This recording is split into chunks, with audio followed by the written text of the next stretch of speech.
Hello students, welcome back to my channel. I am doctor Chetna Rathore और आप जुड़ चुके हैं education by doctor Chetna Rathore channel के साथ। स्टूडेंट, आज हम एक बड़ा इंटरेस्टिंग सा टॉपिक करेंगे जो आपने लोअर क्लासेस में भी पढ़ा है, बट 9th-10th क्लास में थोड़ा सा एक्सपेंड हो जाता है। देखो, आपको सामने दिख रहा है area of triangle. Basically triangles होते कितने टाइप्स की हैं? हमने राइट एंगल ट्राइंगल पढ़ा है। अब आपने रिकॉग्नाइज किया हुआ है सारी ट्राइंगल्स के नेम को। जब एक एंगल 90 डिग्री हो जाता है तो ABC ट्राइंगल को हम राइट एंगल ट्राइंगल कहते हैं।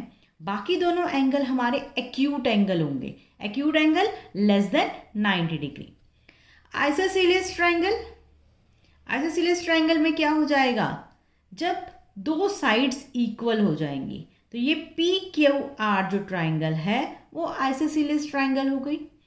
यहाँ पर जो हम एल्टीट्यूड ड्रॉ करेंगे वो क्या करेगा?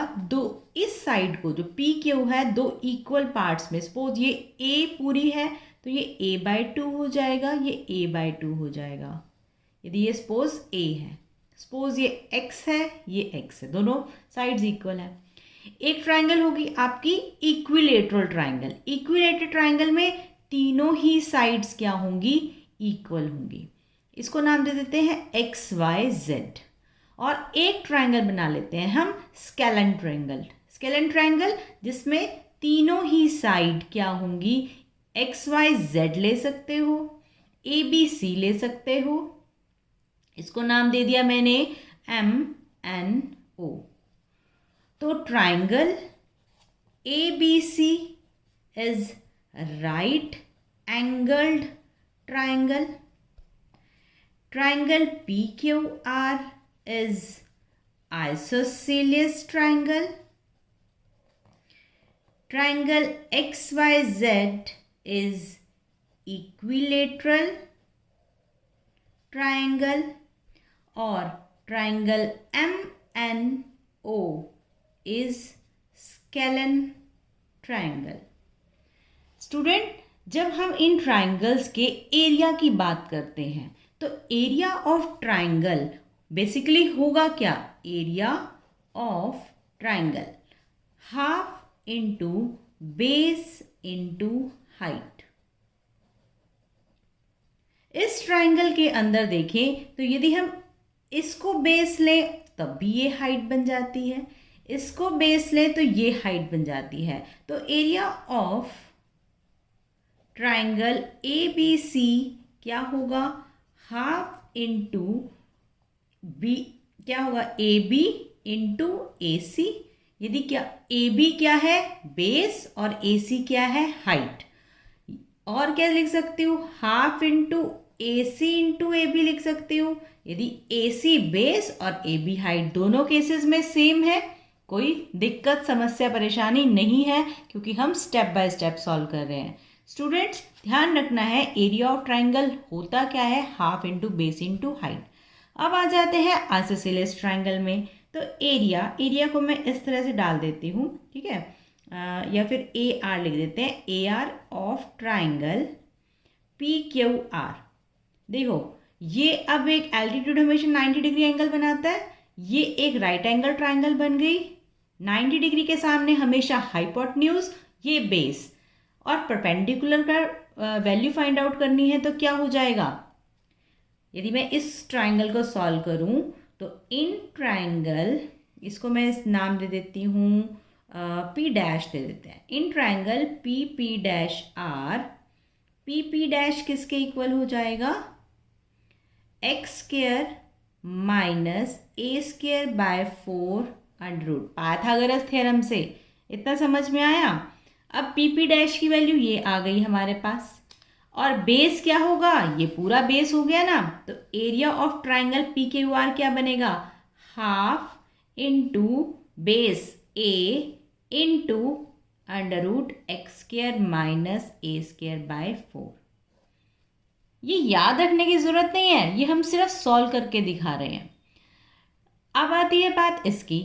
इस ट्राइंगल में भी यदि मैं एल्टीट्यूड ड्रॉ करूँ, ये कौन सी ट्राइंगल थी? Equilateral triangle. तो ये 90 डिग्री, तो हम ये पूरा A था, अब ये हाफ हो गया, ये भी हाफ हो जाएगा।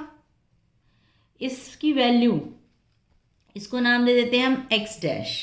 तो area of triangle X Y Z लिख रही हूँ अब मैं, और हम लिख रहे हैं in triangle x x dash Z. दिख रहा है सभी को? X x dash Z, Pythagoras theorem. X x dash Z, x x dash की वैल्यू क्या हो जाएगी? ए स्क्वायर, अब ये हाइपोटेन्यूज है ना, ए स्क्वायर माइनस किसका? ए, देखो इसकी वैल्यू निकालनी है परपेंडिकुलर की, hypotenuse minus base, A square by 4। इसका एलसीएम लेंगे तो क्या हो जाएगा? 4a square minus A square by 4 whole under root. अब 4a square minus A square is 3a square by 4। आपको ये सॉल्व करके दिखा रही हूँ, ठीक है। तो एरिया ऑफ ट्राइंगल, इसको हम रूट से बाहर ला सकते हैं, ए स्क्वायर और 4 परफेक्ट स्क्वायर है ना, तो ये बाहर आ जाएंगे स्क्वायर रूट से। तो एक्स एक्स डैश की वैल्यू क्या हो जाएगी? √3/2a। अब हम आ जाते हैं एरिया ऑफ ट्राइंगल पे। Area of equilateral triangle half into, इसमें बेस कितना है स्टूडेंट्स? बेस a बन गया, और हाइट एल्टीट्यूड अभी हमने निकाला √3/2a। इसको सॉल्व करेंगे तो कितना आ जाएगा? √3a square by 4। तो एरिया ऑफ ट्राइंगल, कौन सी ट्राइंगल? इक्विलेटर ट्राइंगल का एरिया किसके इक्वल आ गया? √3/4a square. देखो हमने सिर्फ कौन सा फॉर्मूला याद रखा? Area of triangle, half into base into height. हमने राइट एंगल ट्राइंगल में भी यही फॉर्मूला लगाया, आइसोसेलेस ट्राइंगल में भी सेम फॉर्मूला लगाया, और इक्विलेटरल में भी हमने सेम फॉर्मूला अप्लाई किया।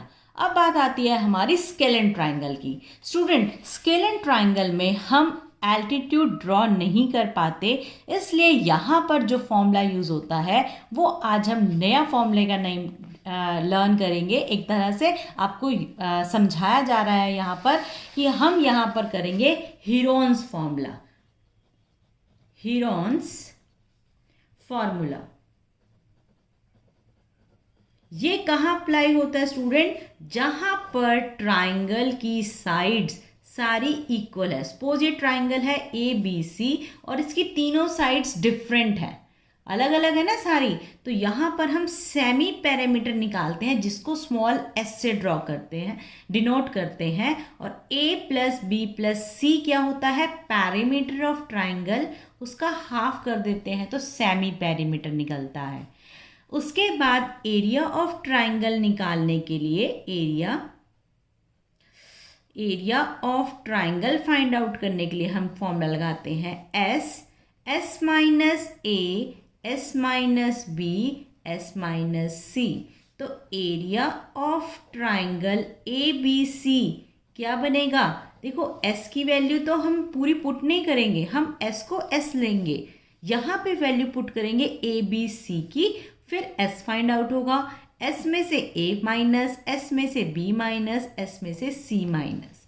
याद रहेगा स्टूडेंट? एक क्वेश्चन से सॉल्व करते हैं। सपोज आपके पास एक ट्राइंगल है जिसमें साइड्स बेसिकली दी क्या हुई है? आपको साइड्स दी हुई है ABC ट्राइंगल की। क्या साइड है? One side is 13 centimetre, one side is 14 centimetre and one side is 15 centimetre. अब इस ट्राइंगल का एरिया आपको फाइंड आउट करना है।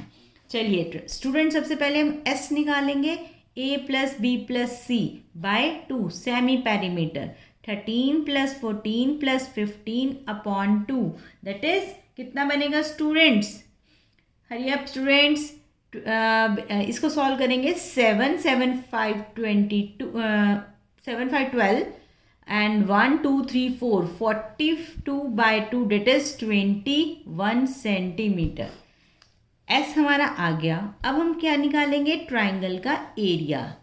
S की जगह सपोज हमने फाइंड आउट किया है 21 minus 13, 20 minus 14, 21 minus 15। Student clear है यहाँ तक? तो वीडियो को लाइक जरूर करना। चलिए स्टूडेंट आगे सॉल्व करते हैं। 21. 20 minus 13 is students 11. हम यहाँ बेसिकली कर रहे हैं 11 minus 3 is 8. 11 minus 4 is 7. 11 minus 5 is 6. 8, 7, 6. Student clear है? चलिए अब हम इसके फैक्टर्स बना लेते हैं. यहाँ लिखेंगे 7 इंटू 3. यहाँ लिखेंगे हम 2 इंटू 4 लिख सकते हैं. 7 क्योंकि पहले 7 आ गया तो हम 7 को एज इट इज लिख लेते हैं और इसको लिखते हैं 2 इंटू 3. 7 का पेयर बन गया है, 3 का पेयर बन गया है, 2 का पेयर बन गया है और ये परफेक्ट स्क्वायर है ही. तो अंडर रूट से क्या क्या बाहर आ जाएगा? 7 into 3 into 2 into 2.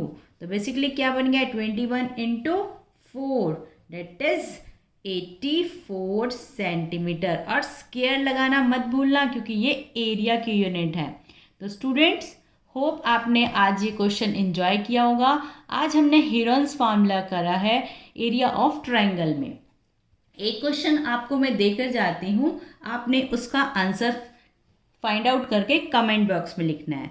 If sides of triangle are 8 centimetre 11 centimetre, if sides of triangle 8 centimetre 11 centimetre and next हम एक साइड और ले लेते हैं. आप 5 ले लो या 3 भी ले सकते हो. 3 सेंटीमीटर.